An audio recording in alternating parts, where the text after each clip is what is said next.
2 Kings 2. Now the Lord was about to take Elijah up to heaven by a whirlwind.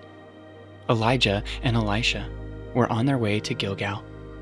And Elijah said to Elisha, "Please stay here, for the Lord has sent me as far as Bethel." But Elisha said, "As the Lord lives, and as you yourself live, I will not leave you." So they went down to Bethel. And the sons of the prophets who were in Bethel came out to Elisha and said to him, "Do you know that today the Lord will take away your master from over you?" And he said, "Yes, I know it. Keep quiet." Elijah said to him, "Elisha, please stay here, for the Lord has sent me to Jericho." But he said, "As the Lord lives, and as you yourself live, I will not leave you." So they came to Jericho. The sons of the prophets who were at Jericho drew near to Elisha and said to him, "Do you know that today the Lord will take away your master from over you?" And he answered, "Yes, I know it. Keep quiet." Then Elijah said to him, "Please stay here, for the Lord has sent me to over the Jordan." But he said, "As the Lord lives, and as you yourself live, I will not leave you." So the two of them went on. 50 men of the sons of the prophets also went and stood at some distance from them, as they were both standing by the Jordan. Then Elijah took his cloak and rolled it up and struck the water, and the water was parted to the one side and to the other, till the two of them could go over on dry ground.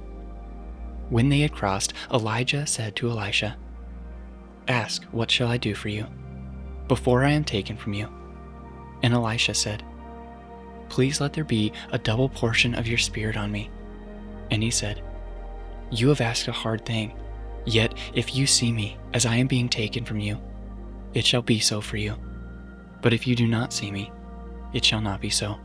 And as they still went on and talked, behold, chariots of fire and horses of fire separated the two of them. And Elijah went up by a whirlwind into heaven. And Elisha saw it, and he cried, my father, the chariots of Israel and its horsemen." And he saw him no more.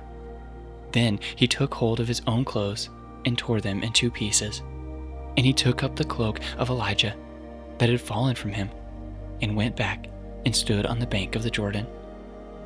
Then he took the cloak of Elijah that had fallen from him and struck the water, saying, "Where is the Lord, the God of Elijah?" And when he struck the water was parted to one side and to the other, and Elisha went over. Now when the sons of the prophets who were at Jericho saw him opposite them, they said, "The spirit of Elijah rests on Elisha." And they came to meet him and bowed to the ground before him. And they said to him, "Behold now, there are with your servants 50 strong men.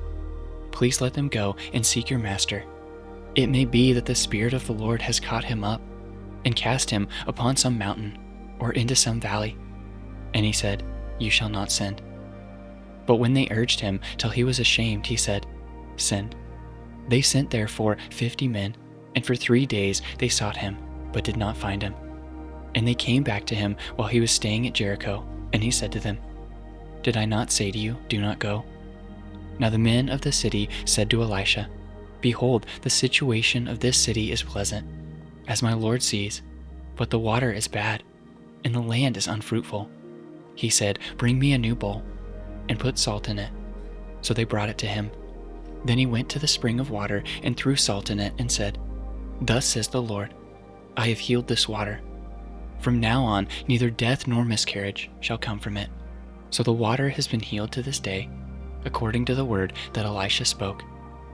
He went up from there to Bethel, and while he was going up on the way, some small boys came out of the city and jeered at him, saying, "Go up, you bald head! Go up, you bald head!" And he turned around, and when he saw them, he cursed them in the name of the Lord. And 2 she-bears came out of the woods and tore 42 of the boys.